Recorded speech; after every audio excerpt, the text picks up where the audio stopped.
I add value to the moringa tree by making different products. Currently, I'm making oil from the moringa seeds. I make tea from the moringa leaves. I make powder from the moringa leaves, and also I make capsules from moringa leaves powder. I manufacture everything myself. I get supplies from Kavango region from my parents. They farm moringa. I offering products such as copy making, printing, lamination, faxing and scanning, online application, emails and internet. I'm also selling groceries of different kinds. I'm also selling fish. I'm also selling show bones, chickens. My goals for this business was to help other women who want to do designing. We are doing designing clothes for everybody. We design clothes for fashion people, like suits, wedding dresses, bridesmaids, uniforms for companies and school uniforms. Marketing is important because in itself is a way that you talk to the customers in the market. It's a way you announce your existence. You talk to the market that you exist, or you announce your coming or your entrance into the market, so people know and they see you. For people to know that you are there in the market and you are selling certain products, specific products that you are trying to promote, and them knowing that they have a second alternatives if they want to choose where to buy their product or services. Very, very important for us, for SMEs to coming together to sell this and show also our product. Micro, small and medium enterprises dialogue openly with stakeholders from all spectrum. A platform to network, share experiences, advise and motivate one another. Let us engage and support the SMEs. The subject of social market economy and the support of entrepreneurship in Namibia is one that is very close to our heart. The level of economic growth and economic equality has the potential to strongly influence a country's democratic development. This event presents an important avenue for both the consumers, the business alike. It will afford an appropriate opportunity to both large and small enterprises to interact with each other.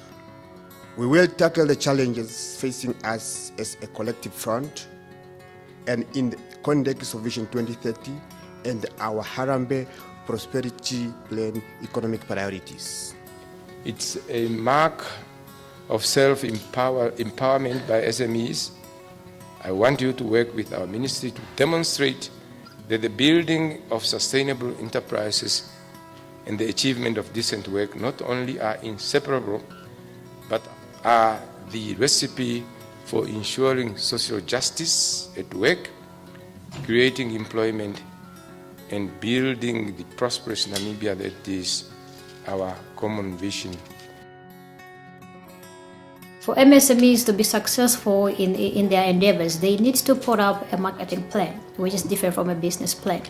A marketing plan for any MSMEs should have the following components.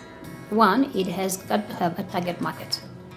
That is where you set yourself to define who your target market is, or who your clients that you're targeting to buy your products are. And also, you must position yourself. What is it about your product or service that you're selling is different or unique from the person or your competitors next door? So this is to mean that within your definition of your target market, then you also want to know what is it that you're offering that is different from the competitors that would lure your customers or your target markets to want to come to you and not to the man selling something similar to yours next door. You also have to have a budget. So everything has to have a ceiling. So when you have a marketing budget, you then have to define what within the advertising models that we have can you afford within your budget line. So if you do this, it then means that you then spend money only targeting your target audience that you already defined, and selling them that uniqueness in your product that you want them to, to remember when they are buying your product? I started off doing my marketing with my products in the newspapers. First, I started advertising in the newspapers. Then I started going for any marketing day stalls, and then I was also approached by one media person, and then he did my story in the Sun newspaper. And then from there, I opened up a Facebook page where I advertise my products and also tell the benefits of Moringa, and give all the advice that I can give to people that don't know what Moringa is. And then currently this year I opened a shop where we are with other people selling natural products, so we all have our different stalls in the shop in Klein Menduk. To attract customers, first of all, I have to put into consideration the customer service. First of all, to service customer in an appropriate way, to be friendly and polite, to set an appropriate price, at least affordable price. Let's say, the world is going so digital. Most people, when they want to apply for a job, they want to apply anywhere. We have online applications taking place at UNAM. We have online applications taking place at NAST. Some students who are residing in this location, they come here so that I can help them. The way how we market our business is through newspapers, the radio. We do flyers and we distribute over town, and we also do one-on-one.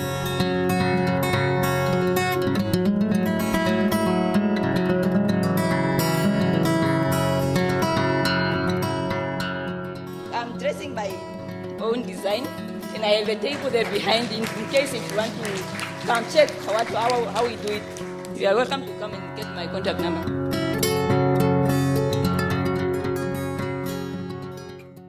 The manufacturing category, a representative from Moringa Product. I'm the founder of Chizango Trading Company. I concentrate today on one project that is under my company, which is the manufacturing of Moringa Product. Moringa was like the in thing in town. Everybody's talking about Moringa and the health benefit of Moringa and what it does. And even my parents were talking about it and forcing us that we should add it to our diet. So I thought, okay, let me ask Google what is Moringa, and I fell in love with the research of what I was doing. And then throughout my business class for 1 month, I focused on Moringa. When you start taking it, it boosts your immune system, it gives you energy, it touches every part of your organ, and it improves on your health. So basically, it's even very good for all chronic diseases. So you are sick or not sick, you need Moringa. It's like the food that you eat every day. You take it as a supplement. I see a potential for especially for people who are in poultry, piggery, those that are in small livestock. You can actually connect with this lady in terms of the products, because the powder itself, you put it in any water for yourself or for any animal or for whatever, it's beneficial. Where do you produce, or who actually makes the capsules for you? And I manufacture everything myself. The capsules, they are also 100% organic. They are gluten capsules that I use, and I'm looking into bringing the vegetable capsules as well. We don't have a supply in Namibia, so I get it from South Africa. And then I do everything myself at home with assistance from my family.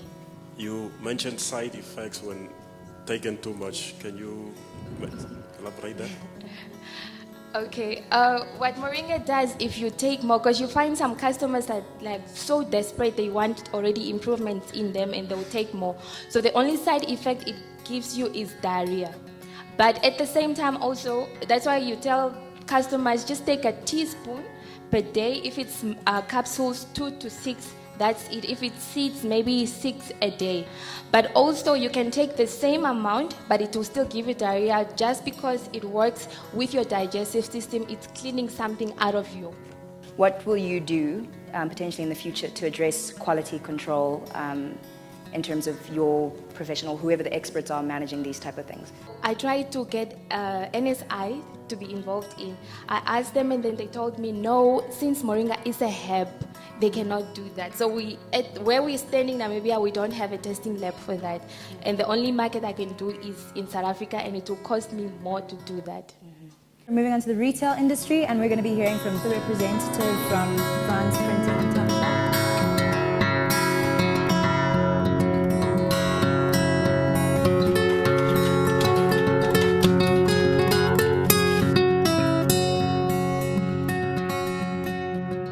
I'm going to present the market plan for Flanco Printing and Tack Shop. And this is our motto, Print that excites. Flanco is a newly established brand that is involved in printing services and providing different kinds of groceries to the Ochomese residents. Here we help customers to choose their designs, which means that they come and if they bring their order, for example, we give them option to choose the design or of what they want things to be, such as for example, the typesetting, if they want to use like Roman times or any kind of different typesetting, and the types and font size and color. So they have an option to choose the designs of what they want to do. We also do lamination, binding, copy, scanning, typing, and we do business and wedding cards. So our weakness is a lack of capital to impact aggressively on marketing and the services. There are existing businesses already in the market, which are already now known. Let's say whenever they go for ordering or getting the stock, they get at the reduced prices, but you get at full prices. When you have it, when they come to price their products, they try to lower that prices. But you have to make sure that at least you are not far from them, but at least those are the challenge, because you cannot be able to price at the same prices they are pricing, because they are buying at the reduced prices. Franz, when I listened to your presentation, it sounded like a lot of the work you're doing, it's focused mainly in the environment and community that you live in, right? So it's quite small. All right, then tell me, because you're in such a small space, do you have any partnerships with other organizations that exist? For example, marketing companies or graphic designers or schools?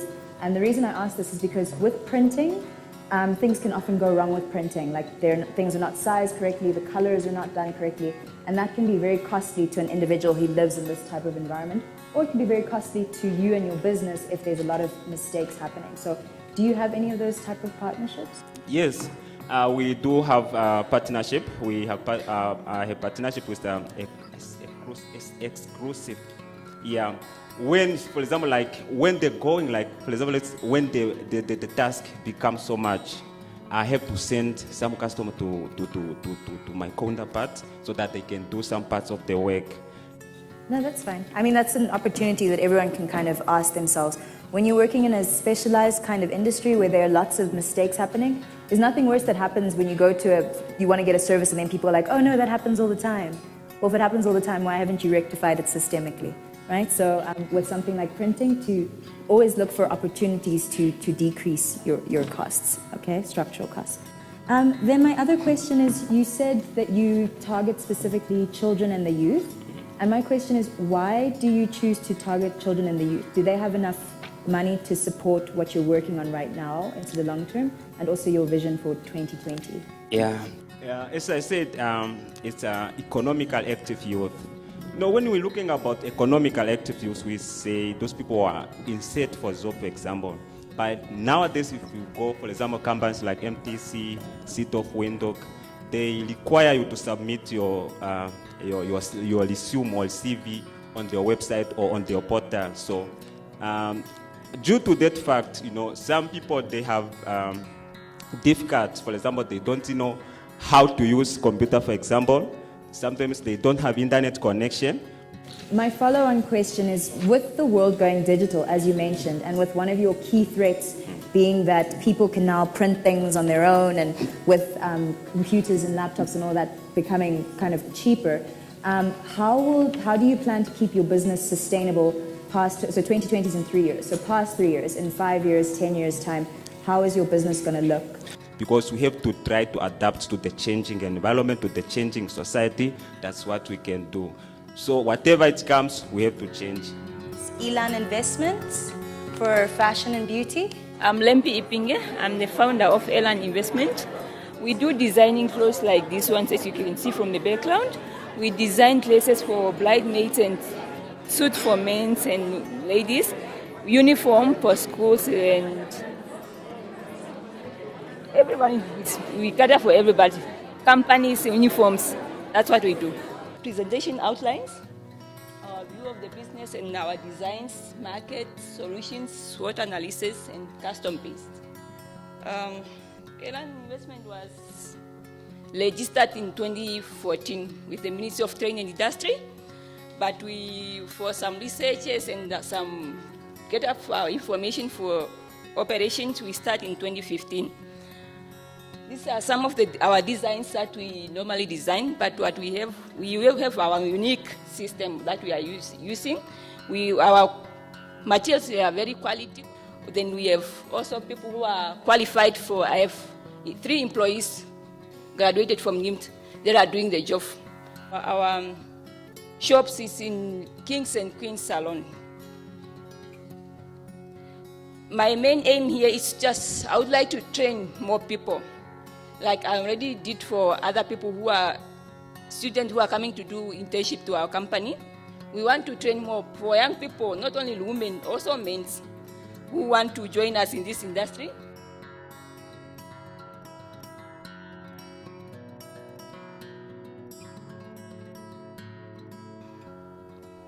In the next 5 years to come, we want to also to open up in northern part of Namibia, like Oshakati and Rundu, and also in the coastal area. Not only that, we also want to go to the south and west and east of the whole country.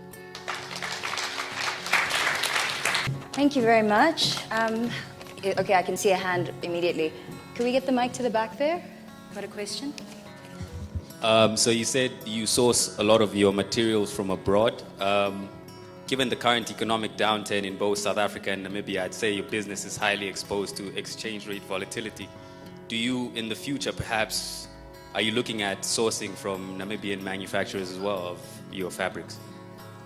Yes, we are looking forward for that. So thank you for the questions. We are actually also want to, not only to import materials from there, we also want to start from home. But now our capitals was the bigger things that we cannot even afford to buy more materials from here, and it was a bit cheaper for us to buy from the outside. That was my question. There's another question. Do you have a Facebook, Instagram? I actually just have WhatsApp group for the people that normally, for my clients that like the list that I have and other people who are coming to my shop to just. If you have a special then on that, I advise you to have a Facebook page. On that and have an Instagram page. Yeah. Because like the company you are running, it's a lot of competition, and the people in this country are doing the same thing.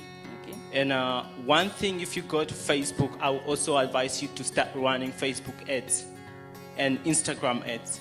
And I think that will gonna be a perfect like revenue or whatever for your company, because that's the way you're going to reach out to your customers, and a lot of people in this country will see your ads on Facebook or Instagram. Okay, so very important when it comes to marketing, just don't buy into whatever hype is out there. Check the goals of your business. Are you looking for growth? Are you looking for whatever? And what are the best platforms for you right now? Okay. Do you feel that you have maxed out your capacity in Windhoek? So do you feel that you are serving as many people as you can in Windhoek? Or why do you feel that you want to open new stores in the north? I have clients who are all over, like mostly West and North that I indicated in my business plan. There are people who are normally just travel to come do their dresses just from, especially maybe someone from Opo coming to Windhoek to just do the wedding dress or maybe the graduation gown or just a dress for herself to go out. So I absolutely agree with you. I think the point that That's what I was thinking. Maybe the service system must be also needed that side. Absolutely. And I agree with you. I mean, if there's demand there, you want to be able to service them. But again, guys, this is where you want to ask yourself is it cheaper for me to set up a new store that side, which, I mean, you can't be in two places at once, so you're probably going to have to hire another person. Hopefully you can find someone who's reliable. You're going to have to hire another person, pay them a salary, maybe get a store space, maybe not. Is this person as good and as competent as you and your team here, or are they going to ruin your reputation while they're down there?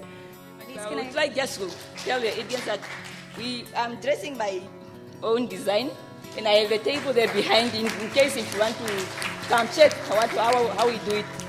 Then you are welcome to come and get my contact number.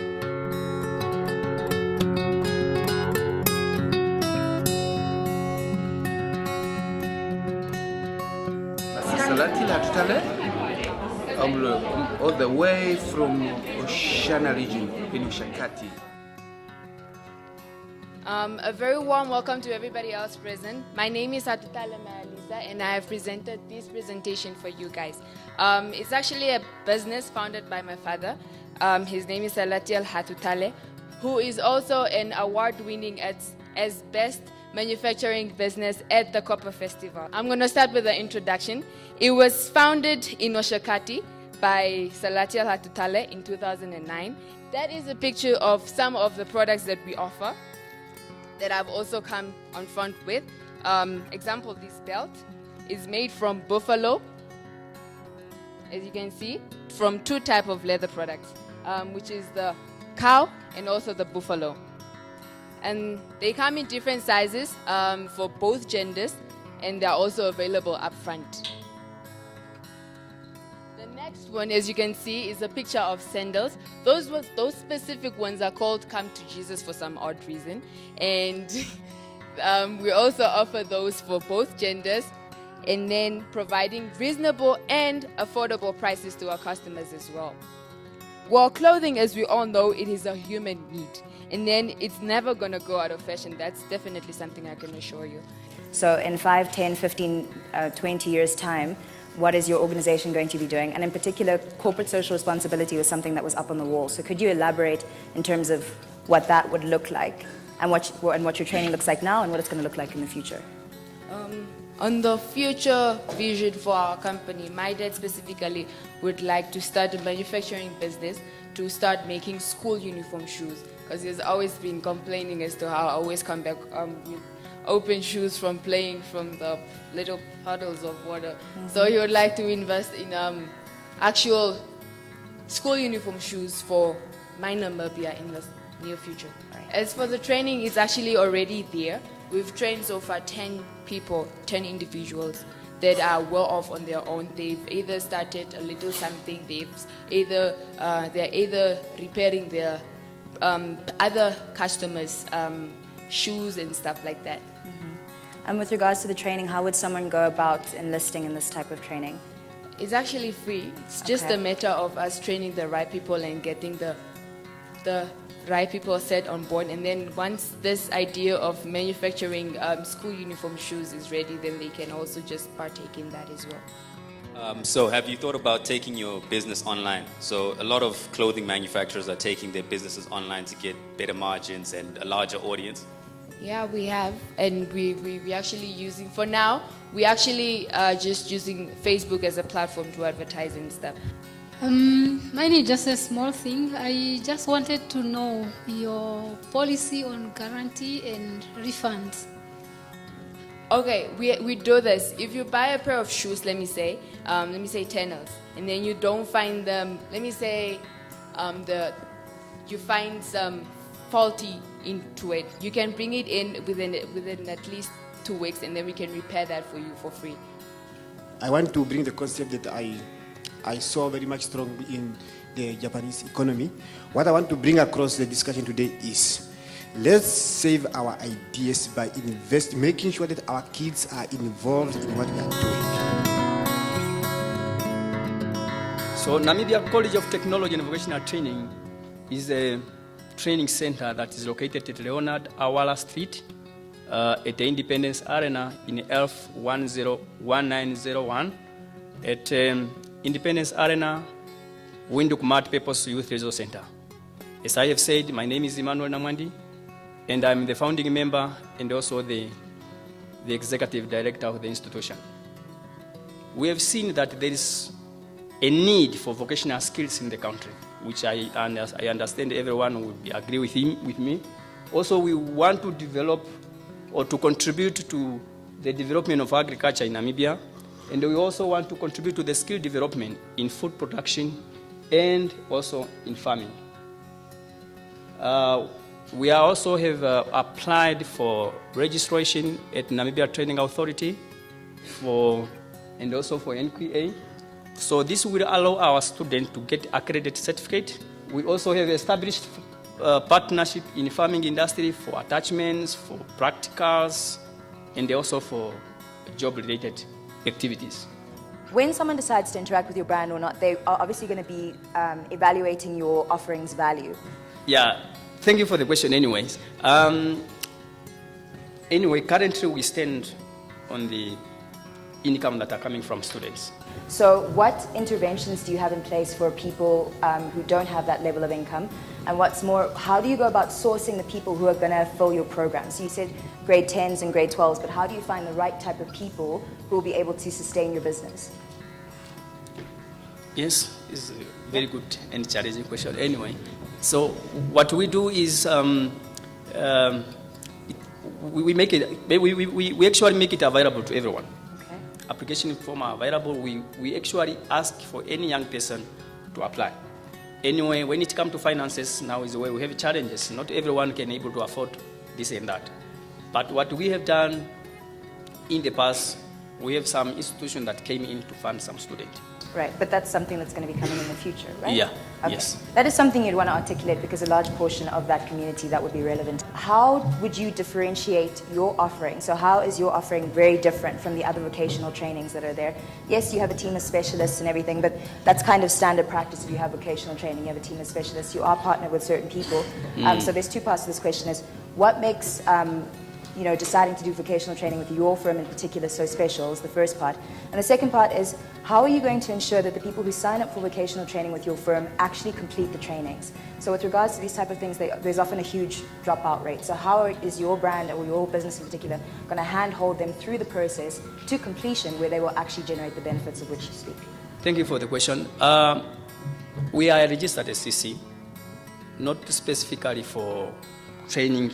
We are also looking at a way whereby we can really see that when we are having, for example, we have trained, we have kept students that are out of the industry. I mean, after their training, we are trying to see whether we can move forward at the production levels.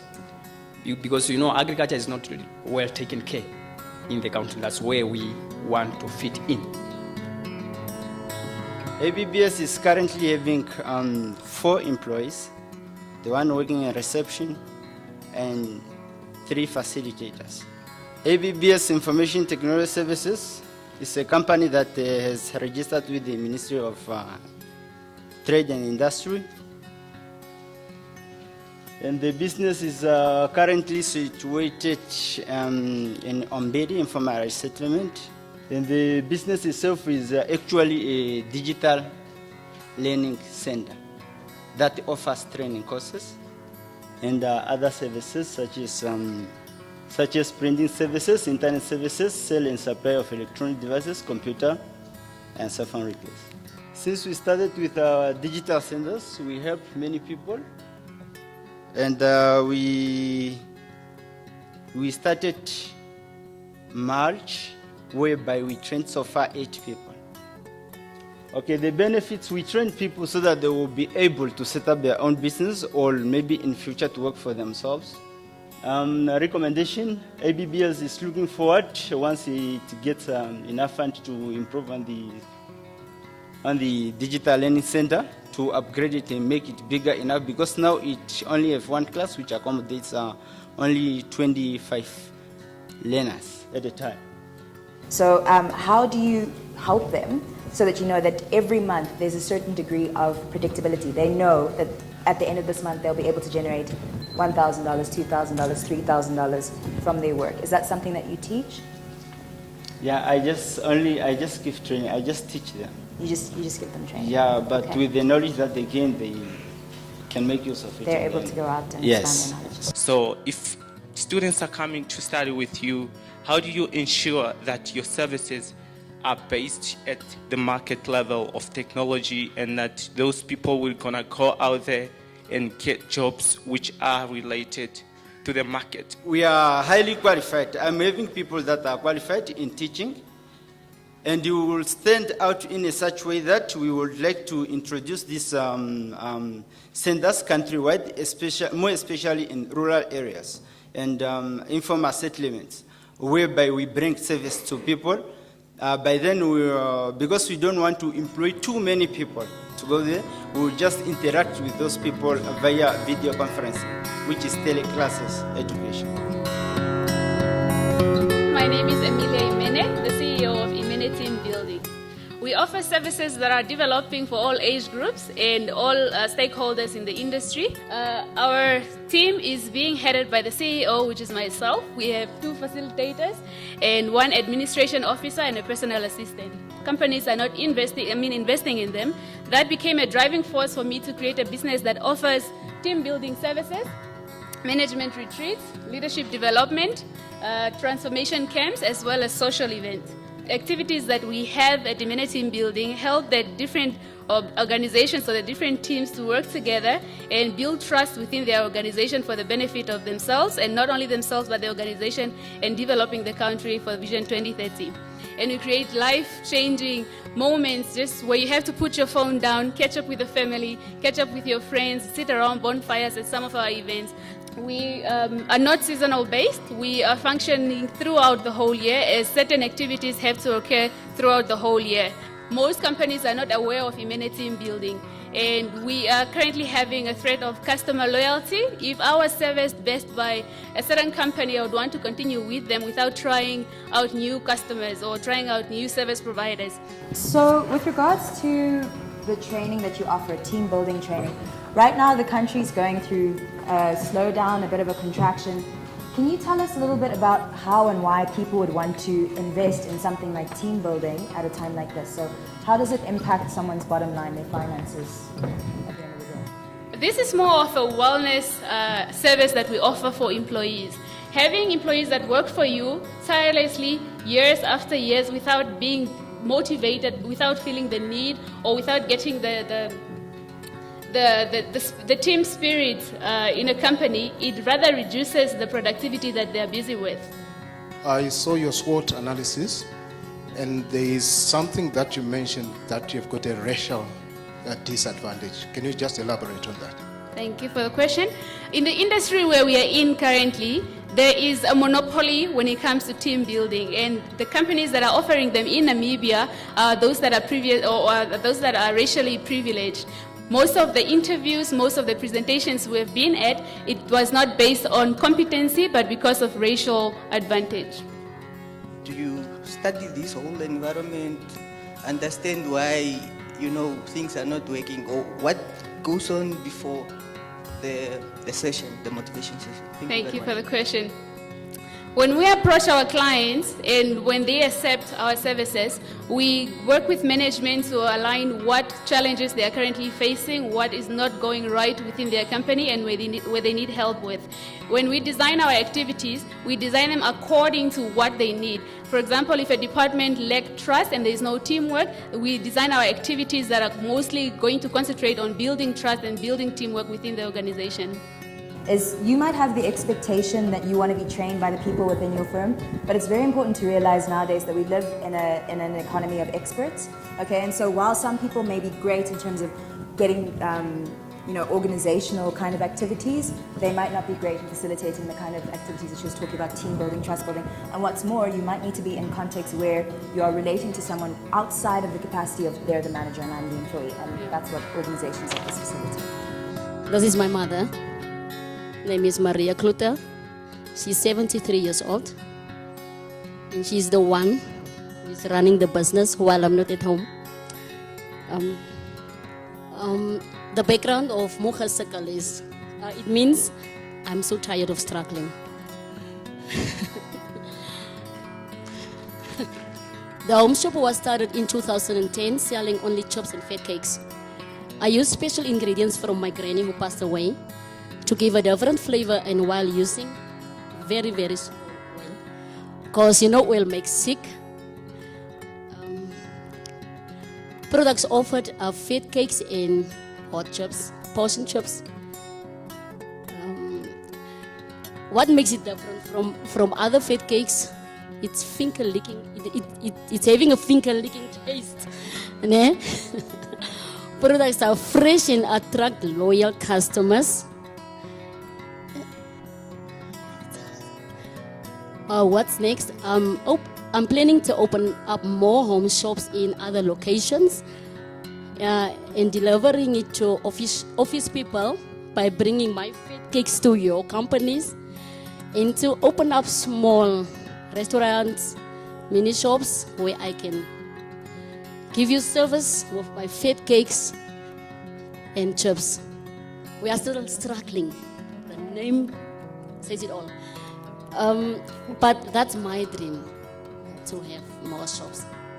I received equipment from Ministry of Trade, but money to get my stock in. That's the biggest challenge I'm having now.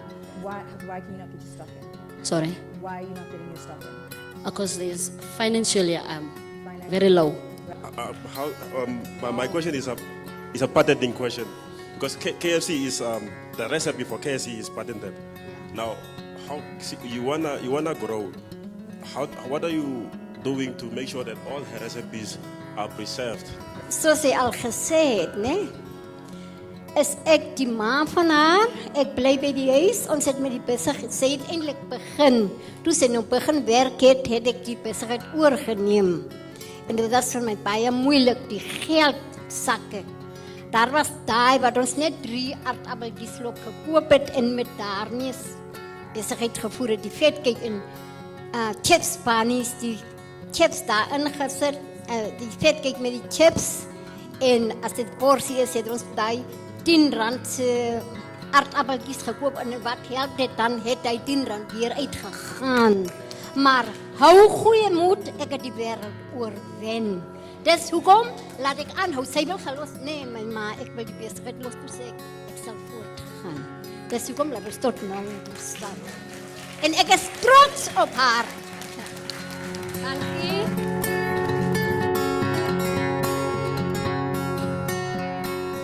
I am here to advertise Night Vision Security Service. My names are Agustinus Kambuta, the CEO of the company. Point number 3, we've got a recruitment process called vetting. This is to ensure that we are recruiting proper guards. Point number 4, upon recruitment, we give them proper training in first aid, firearm handling, self-defense, and customer service. Point number 5, we remain relevant by providing quality service to our customers at all the times. Point number 6, we make use of the new technology to develop ourselves in order to increase production. This will now lead me to my 4th slide. This is how we do what we do. Products and service we are offering are guarding service, where we do prevention and protection through patrolling, monitoring, and searching. We also have got emergency response unit. This team is responsible of responding to any emergencies and putting everything under control. Last, we also install alarm and CCTV systems. Sir, one question to what I saw about security services. Many times your workers or the security officers, they come onto the site working there without food or without, proper shading or a place to sit under, What do you guys do differently? If we make our employees happy, then they will do proper job. And the clients, they will be happy. How are we going to make our employees happy? By paying them reasonable salary, according to the Labor Act. And, we are equipping these guys when it comes to stress management, because this is one thing we have seen also affecting our people. Though we give them nice salary, we also give them advice. We coach them. We help them throughout. We've got already a planning already in motion, where we sit with our clients and tell them, listen, we will give you quality service, but you must play your part. Create a good environment for our guards. It also depends, because some companies, they are also starting, they are also struggling in coming up with such environment, good environment. But on that one, we can tell our employees, our guards, that listen, this company is also new in the market, so bear with us. As time goes, the situation, we'll make sure that the situation is safe. So actually, but then we have to make sure that we keep discussing with the clients. It's also for their need, for their benefit actually. They have to create a structure for customers also to come, to feel safe. Now we'll be moving on to the next consulting firm, which is Amwe & Associates Accounts. Standing in front of you is Andreas Amunwe, the founding partner of Amunwe & Associates, and is a member of the Namibian Institute of Professional Accountants. Actually, what happened is many trainee accountants, once they are done with their articles, either at BDO, PwC, or whatever, they usually go in and look for work. But then with me, it was something different. I decided to set up my own accounting firm. Amunwe & Associates also want to be among the best service providers in accounting and related services. Everyone in this building needs an accountant. That's why I'm standing in front of you here. Now comes a problem that actually happened, and it's still happening. Most business owners only go to accountants either when they are applying for a tender or when they are applying for a loan at the bank and then they are asked to give financial statement, or when they are applying for a good standing certificate at receiver because nothing of their business is done. Our legislative authorities, things like annual duty.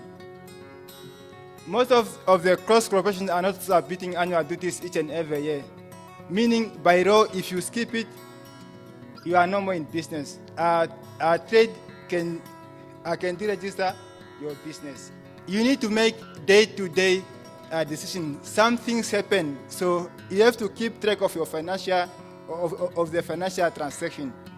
I'm standing here to take care of your rotational obligation, of your bookkeeping, to prepare, analyze, and present your financial statement, and review and recommend on financial performance of your business.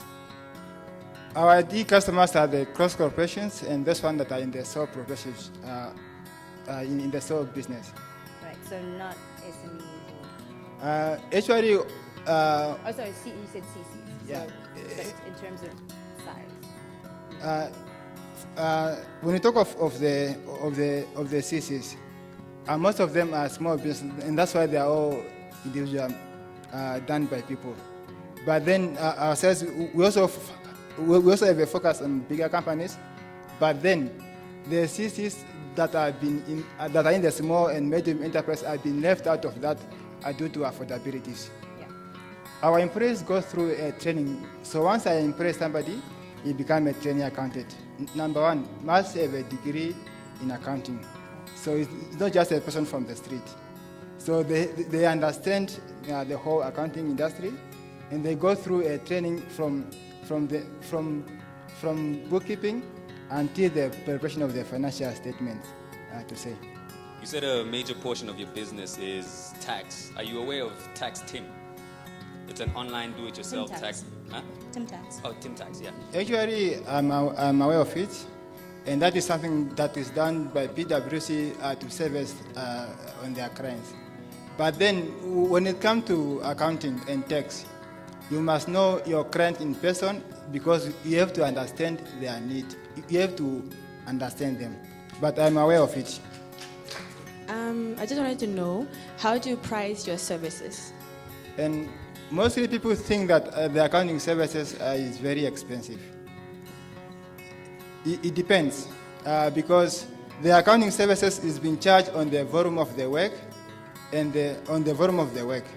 Meaning, I'll give you an example. If somebody is charging 200 per hour, and you come there with invoice of that month, and there are only 10, it will only take me like 30 minutes, meaning it's just 0.5 times 200, and you are paying 100.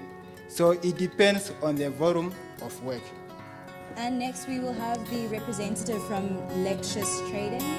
My name is Helena Shuweda, and I'm here to represent Lexus Trading CC. Well, Lexus Trading CC is, we are a business which is pretty much focused on assuring quality products and services, and our main focus is to promote business efficiency through a variety of services that now includes training, consulting, and developing quality systems. Obviously, nobody goes for that specific trouser that does not have a zip, right? Meaning the business is losing money on this, which is part of what brings us to the issues which are in the market right now. There is a high level of poor product quality and inconsistency in service. Also, businesses continuously lose opportunities due to them not keeping up with service standards.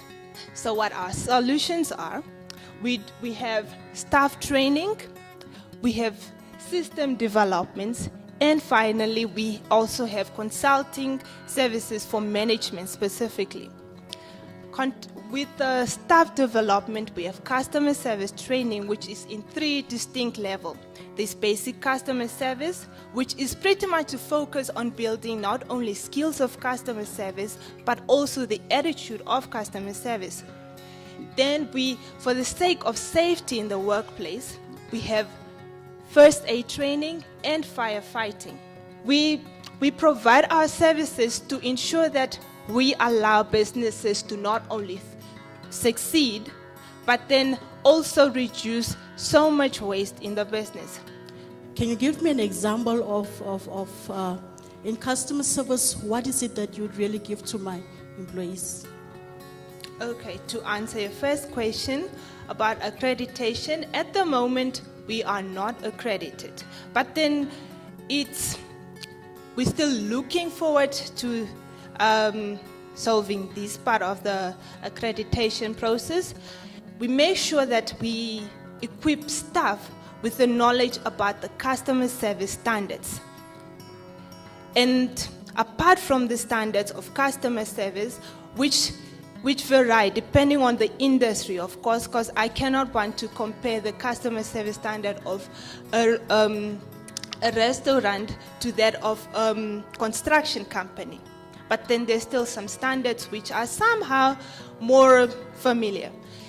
And apart from that, it's also to make sure that the staff not only know or have the skills of customer service, but then they also know how to continuously be consistent with customer service based on their attitude. So it's not based off, if I'm in a bad mood today, tough luck, you are going to suffer. So that's what we're going to focus on. Most of the times, businesses are not offering consistent customer service. As today I go here and I am delighted with the service I get. Then the next day I come expecting the same thing, and well, it's not the same anymore. It's more like the weather. It's today good, the next day it's horribly windy. So that's what I'm saying, not that they don't do their work properly. So how do you perceive yourself competing with that now and then into the future as things are becoming more digital? Well, with things becoming digital, that we're obviously not going to keep away from digital. It's just something we're not, due to some financial constraints, of course, we're not yet having. But as to how we can keep a competitive advantage or keep up with the rest, we allow staff to at least know when to make sure that stock is ordered on time and it's maintained in good quality all the time, not just having it on a digital thing and you don't really know in what condition the stock is in. Is Morgen Trading Enterprises representative from there? I'm Erastus Amenya, the founder and managing member of Morgen Trading. There's a regulatory requirement for any construction and maintenance duty to be done at a height of 2 meters and above, to have a scaffolding rather than a ladder. That's an example of a mobile scaffolding, the one we built and we use this also. This is just some of the construction sites at the mine that we are required to be performing those duties, and its safety demands. We advertise on the intranet of a bigger client like Scorpion Zinc Mine. We also advertise to the public on notice boards and business cards, words of mouth, and market access events like this one. Because safety at workplace is our priority, and we prescribe to international standard, safety standard. We should make use of PPE, personal protective equipment, at all times on site. In conclusion, scaffolding are a necessity at every construction and maintenance site. Or do we have any partner that you have in as a cover in terms of insurance and whatsoever? Sorry if I'm too complicated. Thank you very much for. Is it triple questions? I think 3 questions in one. Okay, the required skills is that one need to be trained to be able to erect and inspect scaffolding. And the training is ready here at Construction Industry Federation in Windhoek. It's where we all train as a business owner and the employees. I'm just interested. You've been in existence for quite a while, and I can assume that profits are looking good. So I wanted to ask, perhaps if there was an opportunity given, had you give back to your community at a point or so? If you mention Morgen Trading, they know all this boy who started this and grown up into a man now by giving as he received. That's me. We're moving into category 5, which is the beauty and fashion industry. I am Shapi Viviana, came here to represent Lexus Trading, which is more going to talk about marketing business of the salon or beauty salon. Ukushuki is based in Rundu Kavango East region. Its business area includes beauty salon. That's what I'm going to tackle more. As a sole trader since 2016, the company focused more on selling extension, hairdressing, facial beauty makeup in my community with a full service quality product and finishing customer satisfaction by rendering excellent service with enjoyable atmosphere at an acceptable price. As you can see me personally, you can see my hair, you can see how I did my face. Actually, I'm advertising the service that I render. So don't make a mistake to miss out. My service is braiding and weaving, makeup, hairstyling, and nails. Here are some of the pictures. Actually, if you want to do your face, you just come up with your picture, what you desire, and I also adhere to your request. Here are the pictures of my happy customer. You can see how I weave the Brazilian, the hairstyling, the blow, twist, and braiding. Actually, every woman wants to look beautiful, and all men want their women or their wives to look beautiful. And now, when women are employed, the critical success factors, which are also going to be most likely the uniqueness of my service that I render, is I build my personal brand. What I meant here is I always make sure I provide quality and excellent service to my customer on a reasonable and affordable price. And my business is mobile. You can call me wherever you are and I can render the service that you desire. Get gorgeous, ladies. I've got a couple of questions, but before we get there, any from the floor? Yes, sir? Can you create a corner there where also men can come in your business? Any possibility for that? Yes, since you requested, no problem. So the question I would pose to you is, in these occasions where you've seen women potentially move to new salons, what was it about those new premises that made them decide to change? Was it that their prices were better? Was it that the salons were more state of the art? And like, what can you learn from that? Even myself, before I became a beautician, I also used to do the same. That's why it's a threat to my business, because I'm talking out of experience. Like, for example, maybe when I have enough profit, maybe at least each end of the month, I should make a retreat, at least a bride drinks for my customers. Actually, if you buy the hair from me, then actually I'll weave you for free. She can also add when she must know when is the birthdays of the customers and send them an SMS and just surprise them at their workplaces with a small gift. Literally everyone sitting here can write that down, right? Thank you very much. Literally everybody sitting here can write that down as a point that is applicable to every business. Can we get one more right at the end there? How do you impact the skills to young girls? How do you teach a young girl also to maybe play it, or do you have those type of opportunities for girls in your community? Actually, that one I don't hesitate, and I'm not greedy to share ideas. I actually also train and teach others that are willing to be helped. I'm not saying you're not doing this, but always consider the market trends. And with regards to something like hair, there is this huge trend for women towards going natural. So even now I'm wearing a weave, but underneath this, all my hair is natural. And I'm always looking for that person who knows how to handle my hair so that I don't have to handle it myself, right? So that's something that is unique, and as if you can be someone who's doing it initially, who's like, I specialize in natural hair and I work with these natural hair product producers. That's something that can bring people into your store. Okay. This is training and industry. We are now going to have the Foster Digital Group come up from the information technology industry. Good morning, ladies and gentlemen. My name is Lorenzo Ipinge. I am the Chief Operations Officer at Foster Digital Education Group. And with me is Etuna Hango, who is the Chief Financial Officer at the company.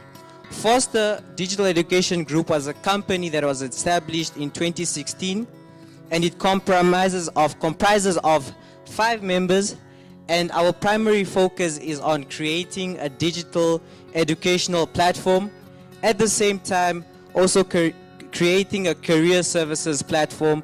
And we have recently established our marketing and advertising arm to the business. Currently, there are 349,383 unemployed Namibians, and there are 100 learners annually enrolled for grade 11 and 12. And there is 1,026,268 total labor force. So this really speaks to the career services segment of the business. We have divided our services into 4. Firstly, it's the video lectures, online tutoring, career services, and marketing. Under video lectures, we will be looking at creating content for students in grade 11 and 12. And under online tutoring is mainly to create a network of qualified tutors for these learners. And under career services is mainly just to create a platform for opportunities ranging from bursaries, scholarships, vacancies, and so on. So the first product we have is our education arm. This isn't work, okay. So as Lorenzo said, we have online videos which we essentially make free. So that's a free service because we believe that there's a unequal level of resources available to learners at different schools. The current status quo is that I need a job, I listen to the radio all day, or I buy a newspaper every single day, and it's a very tedious way of finding a job. So what we plan to do is we plan to create a platform where we partner with employers and they upload their vacancies onto our database, and it then notifies our clients. So we have a marketing services arm, and what we essentially do is we realize that we are an educational outlet, therefore we should also do social campaigns. So assuming we have 1,000 of 200,000 pounds sign up and 5,000 of 1 million people in the labor force sign up, we'd expect to make about 3 million in revenues over the financial year. The journey so far has been great. We've received a lot of help. We won the NBII business competition in 2016. Yeah, in 2017, last year, we won the Sanlam Innovation Works, and we've also successfully developed the online tutoring platform. It's quite amazing. As soon as we're in the digital space, you are potentially competing, particularly when there are offerings like this that exist, and some of them for free, things like Khan Academy or Udemy, which are considerably cheaper. So why would people choose to use your offering? Okay, good question. Our market currently is the Namibian market. Reason being, ideally people would choose our product because our content that we produce is more curriculum based on the Namibian curriculum. If you make a comparison now between our product and that of Khan Academy, then it's not really, Khan Academy's content is not specific to our situation, to our Namibian situation. And also, so our main focus is we plan to go through the parents. So if I'm selling real-time information on a student, a learner, and a parent now has basically real-time data on how their child's performing, they will be incentivized to use that. Khan Academy does not provide that. So I could be watching Khan Academy videos, but my parents do not know whether I'm retaining that information or not. Whereas if we're using my platform, you watch a video, you do a quiz, and at the end of the week, your parents get sent some feedback, and then they know whether or not the service that we're offering is actually of benefit to the learner.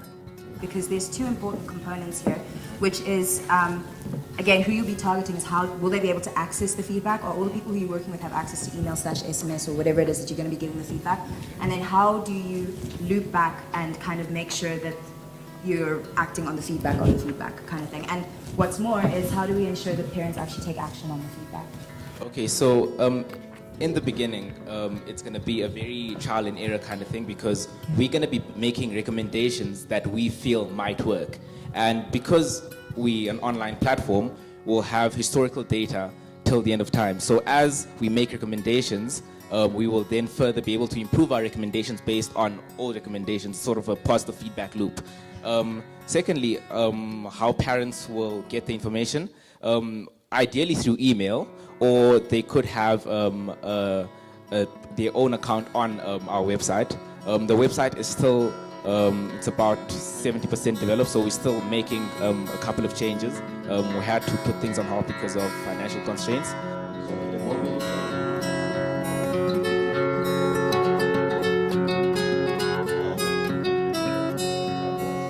All the times you hear citizens complain that we want this and that done by the government and they should come help us here and there. But what you're witnessing today defines a change in ownership of our national development. So what is your take towards the MSME conference and particularly the concept? What do you think of it, Mr. Namalenga? I must admit the conference is the best of its best.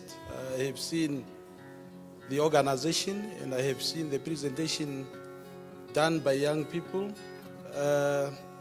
incredibly very well, and they are creating the hope and the confidence in the life of the citizen of this country. I'm seeing probably a reduction of unemployment in the following 2 to 3 years to come if we support the people who have presented their ideas here, that they are going to create employment, and not just employment, but good and secure employment.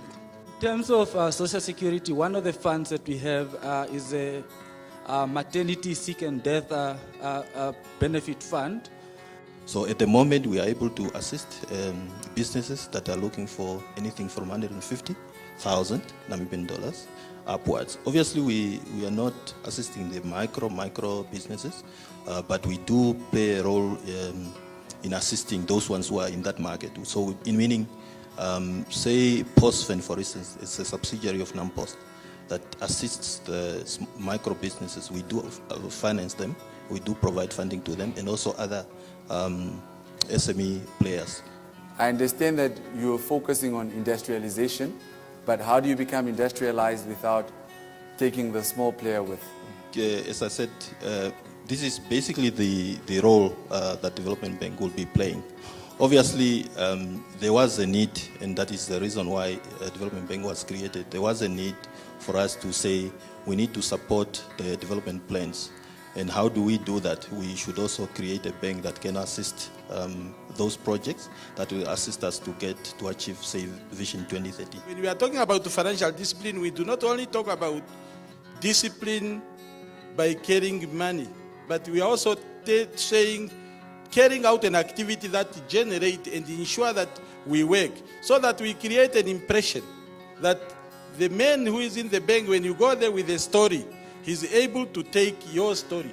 Because many people that were given money and are given money and did not utilize them properly, they also make it difficult for others to get. When people give you the businesses, they say, do this for us, do this for us. They are giving you opportunity for you to give opportunity to other people, to employ people, to develop the capacity of people, to enable people to create an economy that is conducive, an economy that is inclusive. If you believe you can do it, take that step out of your door, find the resources where you can, and then start. Because there is no idea which is not known. There might be some few, but trust me, statistics indicates that stealing of ideas is not the reason why business fails. So forget about who's stealing your idea, take that step out of your door and then go for what you believe in. And I'm telling you, you will succeed. Because a lot of us are seated with business ideas. By just getting that one foot out of the door, I think that's the biggest challenge we all face. What Mr. Namalenga for Dinapama just said, it is important for us to not be afraid to share ideas with each other, because that's then the only way we can grow as Namibians. The key point was that we must start small, like as we're starting here. One day your business may be becoming bigger. Because sometimes you don't know about the services offered in your own country and you go and search for them abroad, for instance. And there were actually a lot of SMEs here with businesses that I've never heard of that I can also partner up with in the future to actually grow my business. I would love this platform to come back again. I just feel like it should come back on a much bigger platform to include not only SME businesses but governments, people from the private sector. It was quite interesting. I have learned a lot from other entrepreneurs, the young entrepreneurs. They have inspired me to work and put more effort in the business. My advice to the small businesses, small business personnel, is to be patient. Nothing comes easy. Every time you have to try. For any plan, there has to be a performance review. Okay, this is where you have first set yourself out with actions and targets and time frames. You then have to go back halfway through in your activities to look at what is it that you have been doing when you started off, to see whether what you wanted is really on track. This is important because often and time enough again that people get carried away or sidetracked with other things in between. But when you have this monitoring and evaluation process that you carry out every now and then to see if you are on track, it helps you to evaluate where you are and if you are actually following the right path or you somehow deviated. So this to fully implement your action plan, it helps to every now and then have this periodic review and just see where you are, and if where you are is where you've set yourself to be, and for continuous improvement, and also to help you see if you are not getting there. It helps you to come up with other action plans that you maybe have not set yourself up for initially. Just, if it's not working, then maybe is the time to change the plan and have another alternative that could help you to reach there.